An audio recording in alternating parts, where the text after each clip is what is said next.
UP में ठंड ने दस्तक दे दी है। रात और सुबह के तापमान में लगातार गिरावट दर्ज की जा रही है। लखनऊ, कानपुर, प्रयागराज और मेरठ सहित कई जिलों में हल्का कोहरा दिखाई दिया। मौसम विभाग ने आने वाले दिनों में कोहरे की तीव्रता बढ़ने और न्यूनतम तापमान और नीचे जाने की संभावना जताई है। मौसम विभाग ने चेतावनी जारी की है कि 17 से 18 नवंबर को यूपी के कई जिलों में घना कोहरा बढ़ सकता है। सुबह और देर रात दृश्यता कम होने से यातायात प्रभावित होने की आशंका है। तापमान में और गिरावट दर्ज हो सकती है। विशेषकर पश्चिमी और मध्य यूपी में ठंड का असर तेज रहेगा। अयोध्या में अंतर्राष्ट्रीय रामायण महोत्सव की तैयारियां तेज हो गई हैं। 20 नवंबर से शुरू होने वाले आयोजन के लिए मंच सेटअप, सुरक्षा व्यवस्था और सांस्कृतिक कार्यक्रमों की रिहर्सल तेजी से चल रही है। देश विदेश से आने वाले कलाकारों की सूची लगभग तय हो चुकी है और प्रशासन लगातार व्यवस्थाओं की समीक्षा कर रहा है। नवंबर से शुरू होने वाला अंतर्राष्ट्रीय रामायण महोत्सव अयोध्या में बड़े पैमाने पर आयोजित किया जाना है, जिसे लेकर प्रशासन पूरी तरह अलर्ट मोड में है। सुरक्षा व्यवस्थाओं की समीक्षा, ट्रैफिक प्लान, विदेशी अतिथियों की सूची और सांस्कृतिक कार्यक्रमों की तैयारियां तेजी से जारी हैं। अधिकारियों की टीम रोज निरीक्षण कर रही है।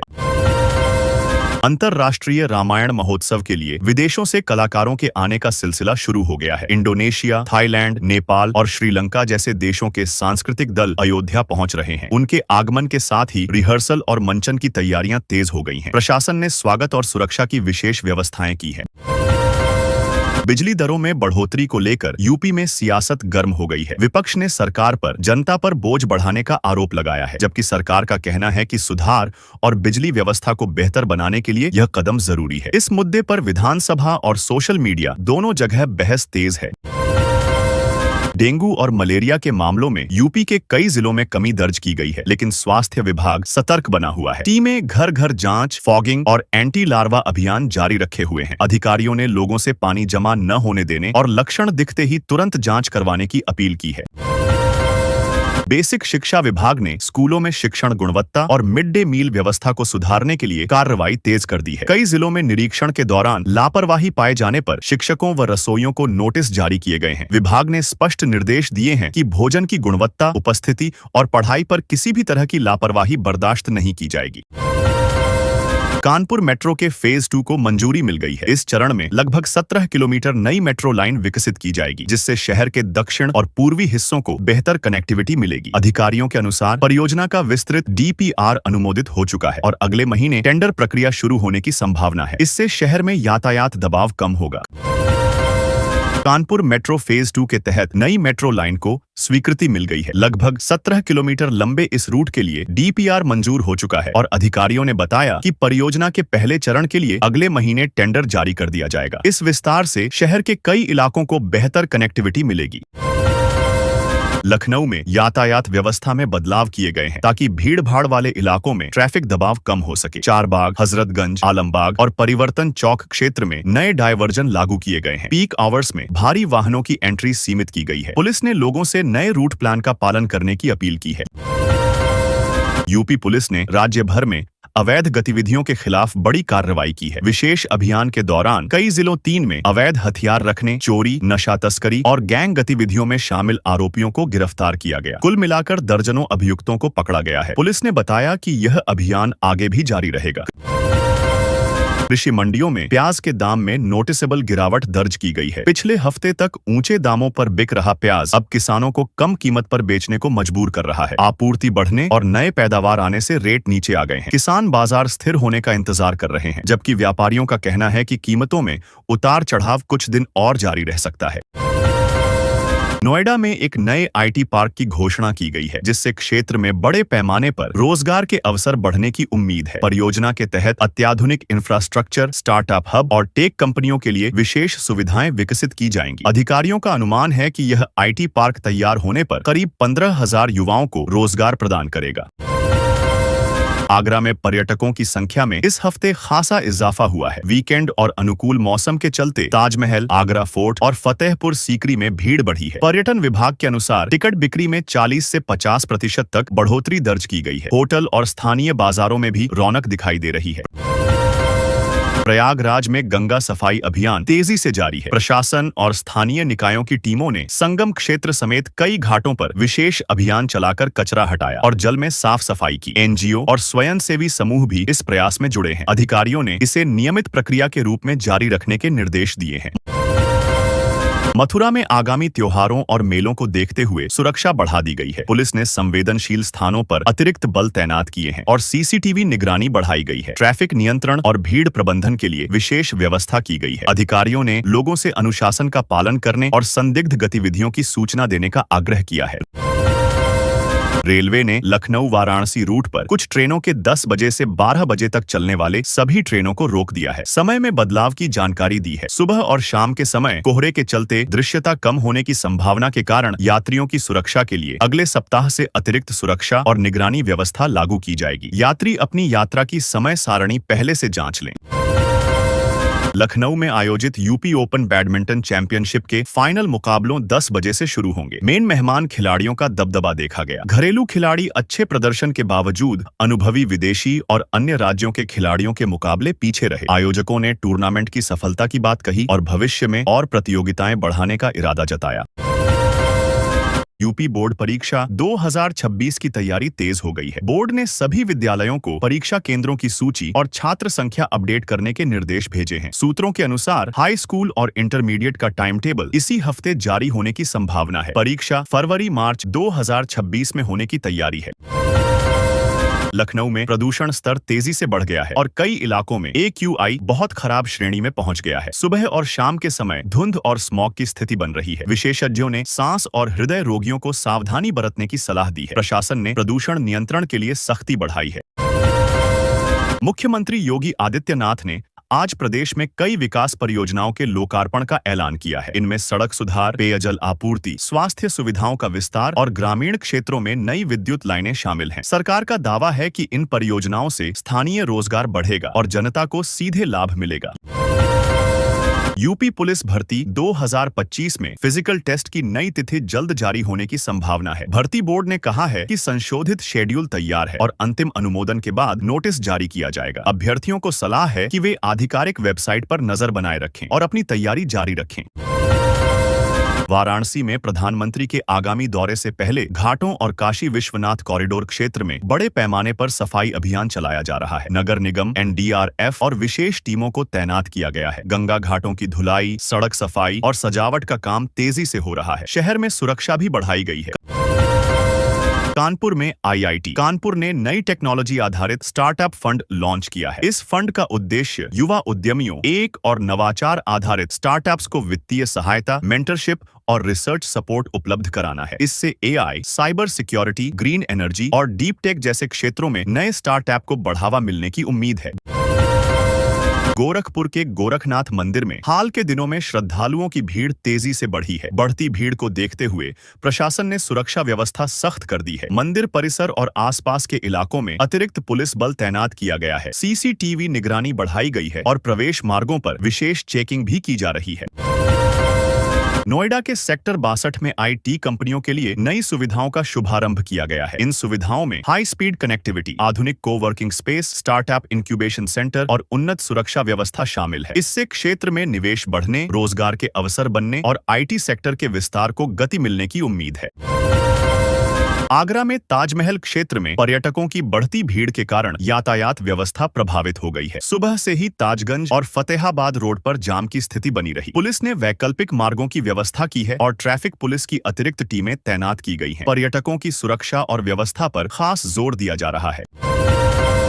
UPSTF ने एक बड़े हथियार तस्करी गिरोह के 3 सदस्यों को गिरफ्तार किया है। इनके पास से बड़ी मात्रा में अवैध हथियार, कारतूस और मोबाइल डेटा बरामद हुआ है। गिरोह उत्तर प्रदेश के कई जिलों में सप्लाई नेटवर्क चला रहा था। STF पूछताछ में इनके अन्य साथियों और सप्लाई रूट की जानकारी जुटा रही है।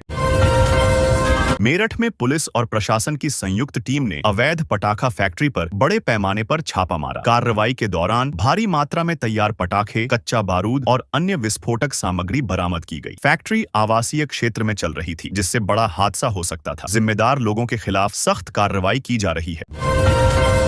प्रयागराज में गैंगस्टर एनकाउंटर मामले की एसआईटी जांच जारी है। टीम ने स्थल निरीक्षण, फोरेंसिक रिपोर्ट और गवाहों के बयान जुटाने की प्रक्रिया तेज कर दी है। पुलिस टीमों से कार्रवाई से जुड़े दस्तावेज और वायरलेस रिकॉर्ड भी मांगे गए हैं। रिपोर्ट तैयार होने के बाद पूरे मामले पर आगे की कार्रवाई तय होगी।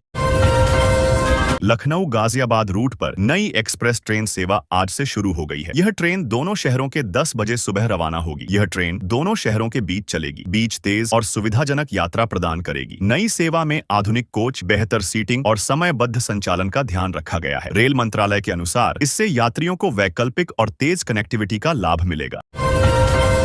पूर्वांचल एक्सप्रेसवे पर मरम्मत कार्य के चलते अगले 3 दिनों तक ट्रैफिक डाइवर्ट रहेगा। कई जगहों पर सड़क की मरम्मत, क्रैक सीलिंग और साइन बोर्ड अपडेट किए जा रहे हैं। प्रशासन ने यात्रियों से वैकल्पिक मार्गों का उपयोग करने और अनावश्यक यात्रा से बचने की अपील की है। सुरक्षा के लिए अतिरिक्त कर्मी भी तैनात किए गए हैं। यूपी में 12,000 से अधिक शिक्षकों की भर्ती प्रक्रिया दिसंबर से शुरू होने की संभावना जताई गई है। शिक्षा विभाग ने रिक्त पदों का विवरण जिलों से मांगा है और चयन प्रक्रिया का खाका तैयार किया जा रहा है। भर्ती प्राथमिक और उच्च प्राथमिक विद्यालयों के लिए होगी। आधिकारिक अधिसूचना जल्द जारी की जा सकती है। किसान सम्मान निधि की अगली किस्त 20 नवंबर से जारी होने की संभावना है। कृषि मंत्रालय के अनुसार पात्र किसानों के दस्तावेज और ई-केवाईसी सत्यापन को अंतिम रूप दिया जा रहा है। किस्त सीधे किसानों के बैंक खातों में भेजी जाएगी। सरकार ने राज्यों को बकाया सत्यापन कार्य जल्द पूरा करने के निर्देश दिए हैं। पश्चिमी उत्तर प्रदेश में अगले 24 घंटों के दौरान हल्की बारिश के आसार बने हुए हैं। मौसम विभाग के अनुसार वेस्टर्न डिस्टर्बेंस के असर से बादल छाए रहेंगे और कुछ जिलों में बूंदाबांदी हो सकती है। सुबह और रात में ठंड बढ़ने लगी है। तापमान में गिरावट दर्ज की गई है और न्यूनतम तापमान और नीचे जाने की संभावना है। पूर्वी उत्तर प्रदेश में कोहरा बढ़ने लगा है, जिससे सुबह के समय कई जिलों में दृश्यता कम हो गई है। धुंध के कारण यातायात धीमा पड़ा और बस ट्रेन सेवाओं पर भी हल्का प्रभाव दिखा। मौसम विभाग ने अगले कुछ दिनों तक सुबह के समय घने कोहरे की संभावना जताई है और लोगों को सतर्क रहने की सलाह दी है। यूपी विधानसभा का शीतकालीन सत्र अगले सप्ताह शुरू होने की तैयारी 2 में है। सचिवालय ने आवश्यक दस्तावेज, एजेंडा और विधायी कार्यों को अंतिम रूप देना शुरू कर दिया है। सत्र में राज्य सरकार कई महत्वपूर्ण विधेयक और बजट से जुड़े प्रस्ताव पेश कर सकती है। सुरक्षा व्यवस्था भी सत्र के दौरान और कड़ी की जाएगी। विपक्ष ने प्रदेश में हाल ही में हुई बिजली दरों में बढ़ोतरी के खिलाफ बड़े पैमाने पर विरोध प्रदर्शन की घोषणा की है। विपक्षी दलों का कहना है कि बढ़ी हुई दरों से आम जनता, किसानों और छोटे व्यापारियों पर आर्थिक बोझ बढ़ेगा। उन्होंने सरकार से निर्णय वापस लेने की मांग की है और जल्द ही राज्य भर में प्रदर्शन शुरू करने की तैयारी की है। कुछ जिलों में मलेरिया और डेंगू के मामलों में कमी दर्ज की गई है, जिससे स्वास्थ्य विभाग को आंशिक राहत मिली है। इसके बावजूद विभाग अलर्ट मोड में बना हुआ है। प्रभावित इलाकों में फॉगिंग, एंटी लार्वा स्प्रे और जागरूकता अभियान जारी है। अस्पतालों में विशेष वार्ड और मेडिकल टीमें तैयार रखी गई हैं, ताकि किसी भी स्थिति से निपटा जा सके। प्राथमिक स्कूलों में मिड डे 12 मील की गुणवत्ता को लेकर शिक्षा विभाग ने नया सख्त आदेश जारी किया है। निर्देशों के अनुसार भोजन की नियमित जांच, पोषण मानकों का पालन और भोजन तैयार करने वाले किचन क्षेत्रों की स्वच्छता अनिवार्य की गई है। स्कूल प्रबंधन को हर दिन भोजन की फोटो व रिपोर्ट अपलोड करनी होगी। नियमों के उल्लंघन पर कार्रवाई होगी। अयोध्या में अंतर्राष्ट्रीय रामायण महोत्सव 20 नवंबर से शुरू होने जा रहा है। कार्यक्रम में देश विदेश की कलाकारों की टीमें रामायण आधारित प्रस्तुतियां देंगी। आयोजन स्थल को भव्य रूप से सजाया जा रहा है और सुरक्षा व्यवस्था भी कड़ी की गई है। प्रशासन ने श्रद्धालुओं की सुविधा के लिए यातायात और व्यवस्था संबंधी विशेष प्लान तैयार किया है। लखनऊ में यूपी ओपन बैडमिंटन चैंपियनशिप का आज समापन हो गया। अंतिम दिन विभिन्न आयु वर्गों के मुकाबले हुए, जिनमें खिलाड़ियों ने शानदार प्रदर्शन किया। विजेताओं को ट्रॉफी और पुरस्कार वितरित किए गए। खेल विभाग ने आयोजन को सफल बताते हुए कहा कि इससे राज्य में बैडमिंटन को नई ऊर्जा और प्रतिभाओं को प्रोत्साहन मिला है। उत्तर प्रदेश में अब खंड शिक्षा अधिकारी बीईओ के सभी 1031 पदों पर सीधी भर्ती होगी। सरकार ने पदोन्नति कोटा समाप्त करने का निर्णय लिया है। अब शिक्षकों को बीईओ बनने के लिए सीधी परीक्षा देनी होगी। इससे युवाओं को नए अवसर मिलेंगे और चयन प्रक्रिया पारदर्शी बनेगी। उत्तर प्रदेश में 44,000 से अधिक पदों पर बड़ी भर्ती शुरू हो गई है। उम्मीदवारों को आवेदन से पहले यूपीएसएसएससी की ओटीआर वन टाइम रजिस्ट्रेशन प्रक्रिया पूरी करनी होगी। ओटीआर में अपनी व्यक्तिगत, शैक्षिक व पहचान संबंधी जानकारी दर्ज करें। इसके बाद यूपीएसएसएससी की वेबसाइट पर लॉगिन कर आवेदन फॉर्म भरें, शुल्क जमा करें और सबमिट करें। यूपी बोर्ड के करीब 10,000 विद्यालयों ने अब तक पोर्टल पर अपनी जानकारी अपडेट नहीं की है। इस लापरवाही से परीक्षा केंद्र निर्धारण में दिक्कतें आ सकती हैं। बोर्ड ने संबंधित विद्यालयों को चेतावनी दी है कि वे जल्द से जल्द विवरण अपलोड करें, वरना कार्रवाई की जाएगी। उत्तर प्रदेश अधीनस्थ सेवा चयन आयोग यूपीएसएसएससी द्वारा आयोजित पीईटी 2025 का परिणाम नवंबर 2025 में जारी होने की संभावनाएं हैं। उत्तर प्रदेश में नई सर्किल दरें लागू कर दी गई हैं। शहरी क्षेत्रों में संपत्तियों के रेट 10 से 25% तक बढ़ा दिए गए हैं। सरकार का मानना है कि इससे राजस्व में बढ़ोतरी होगी, जबकि आम लोगों पर संपत्ति खरीदते समय रजिस्ट्रेशन शुल्क का बोझ बढ़ेगा। बरेली में कन्वेंशन सेंटर निर्माण में देरी पर प्रशासन ने सत्य साई बिल्डर पर 10 लाख रुपए का जुर्माना लगाया है। सीएम योगी आदित्यनाथ के संभावित दौरे को देखते हुए तैयारियां तेज कर दी गई हैं। अधिकारियों को परियोजना समय पर पूरा करने के निर्देश दिए गए हैं। उत्तर प्रदेश में शिक्षकों की भर्ती प्रक्रिया तेज हो गई है। सरकार 23,000 से अधिक पदों पर नियुक्तियां करने जा रही है। बेसिक शिक्षा विभाग ने रिक्त पदों का ब्यौरा मांगा है। भर्ती में पारदर्शिता और योग्यता आधारित चयन सुनिश्चित करने के लिए नई व्यवस्था लागू की जाएगी। अयोध्या में राम मंदिर ध्वजारोहण कार्यक्रम की तैयारी तेज हो गई है। कार्यदायी संस्थाओं को 13 नवंबर तक परिसर खाली करने के निर्देश दिए गए हैं। इसके बाद 15 नवंबर से मंदिर परिसर की सजावट शुरू होगी। 25 नवंबर को प्रधानमंत्री मोदी भगवा ध्वज फहराएंगे। सीएम योगी आदित्यनाथ ने बलरामपुर स्थित शक्तिपीठ देवीपाटन पहुंचकर मां पाटेश्वरी जी के दर्शन किए। उन्होंने गौशाला में गोवंशों को चारा खिलाया और उन्हें दुलारते हुए संरक्षण का संदेश दिया। मुख्यमंत्री ने कहा कि गाय हमारी संस्कृति और आस्था का प्रतीक है, उनका संरक्षण सबका दायित्व है। गोरखपुर से 3 जनवरी को भारत गौरव ट्रेन रवाना होगी। इस विशेष ट्रेन की टिकट बुकिंग शुरू हो चुकी है। यात्रा में धार्मिक और ऐतिहासिक स्थलों का भ्रमण कराया जाएगा। रेलवे ने यात्रियों की सुविधा के लिए ऑनलाइन और ऑफलाइन दोनों माध्यमों से बुकिंग की व्यवस्था की है। ब्रज में आयोजित भक्ति कार्यक्रम के दौरान संत प्रेमानंद जी महाराज प्रेम और भक्ति के भाव में इतने भावुक हो उठे कि उनकी आंखों से आंसू बहने लगे। उन्होंने ब्रजवासियों के चरणों में दंडवत होकर कहा, यही सच्चा प्रेम और सेवा है जो ईश्वर तक पहुंचाती है। समाजवादी पार्टी प्रमुख अखिलेश यादव ने यूपी में लागू SIR स्पेशल इन्वेस्टिगेशन रिपोर्ट व्यवस्था को लेकर बड़ा ऐलान किया है। उन्होंने कहा कि यह लोकतांत्रिक अधिकारों का हनन है, इसलिए पार्टी सुप्रीम कोर्ट जाएगी। अखिलेश ने आरोप लगाया कि सरकार इसका दुरुपयोग विपक्ष को दबाने के लिए कर रही है। उत्तर प्रदेश की आंगनवाड़ियों में सैकड़ों पदों पर भर्ती निकली है। इसमें आंगनवाड़ी कार्यकर्त्री, सहायिका और मिनी कार्यकर्त्री के पद शामिल हैं। 10वीं पास महिलाएं आवेदन कर सकती हैं। चयन मेरिट के आधार पर होगा। सैलरी पद के अनुसार 8,000 से 12,000 रुपए प्रतिमाह तक मिलेगी।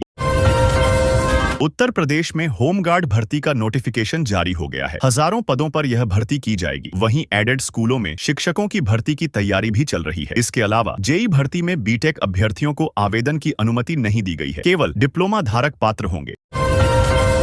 आप सांसद संजय सिंह यूपी में बदलाव का बिगुल फूंकने जा रहे हैं। वे सरयू से संगम तक 180 किलोमीटर की पदयात्रा करेंगे। इस यात्रा का उद्देश्य जनता की समस्याओं को उजागर करना और आम लोगों की आवाज को राजनीतिक मंच तक पहुंचाना बताया गया है। यात्रा जल्द शुरू होगी।